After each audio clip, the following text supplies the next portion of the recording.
Hello बच्चों, let's read this question and the question says that fill in the blanks.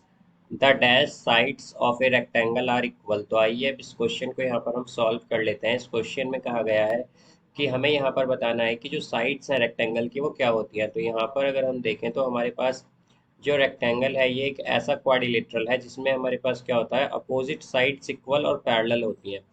तो इसे अगर हम एक रेक्टेंगल माने, यह ए बी सी डी, तो इसमें हमारे पास क्या होगा, ए बी इक्वल होगा सी डी के एंड ए डी इक्वल होगा बी सी के।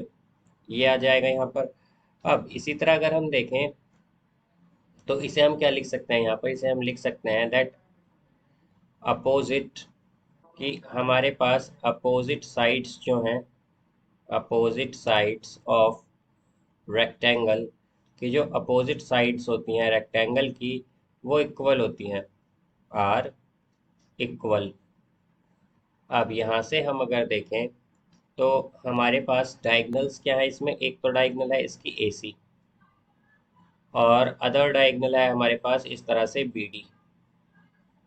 तो अगर हमारे पास इनका इंटरसेक्शन पॉइंट हम देखें तो क्या है, ये ओ इनका इंटरसेक्शन पॉइंट है। तो इसमें हमारे पास प्रॉपर्टी होती है दैट डायगनल्स आर इक्वल, कि रेक्टेंगल में क्या होती है, डायगनल्स इक्वल होती हैं, डायगनल्स आर इक्वल। इसका मतलब क्या हुआ कि हमारे पास ए सी इक्वल होगी बी डी के एंड देन अब अगर यहाँ से अगर हम देखें तो इसमें हमारे पास क्या होता है, डायगनल्स एक दूसरे को बाइसेक्ट भी करती हैं। तो हम क्या कहेंगे, diagonals, diagonals bisect each other, bisect each other. Bisect का मतलब होता है कि दो इक्वल पार्ट में डिवाइड करती हैं।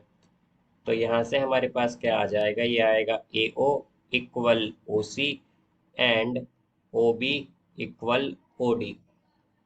ये हमारे पास यहाँ से क्या आ गया, ये हमारे पास आई है that diagonals bisect each other. यहाँ पर हम अगर देखें तो हमसे क्वेश्चन में क्या पूछा गया है, बट हमसे क्वेश्चन में पूछा गया है कि जो साइड्स होती हैं रेक्टेंगल की वो कैसी होती है। तो हम देख सकते हैं कि जो अपोजिट साइड्स होती है रेक्टेंगल की वो क्या होती है, हमारे पास इक्वल होती है। तो हमसे यही पूछा गया था कि कौन सी साइड रेक्टेंगल की इक्वल होती है, तो हम कहेंगे opposite sides of rectangle are equal. तो यहाँ पर ये अपोजिट आ जाएगा इसका answer. So I hope you understood it well. Best of luck. Thank you.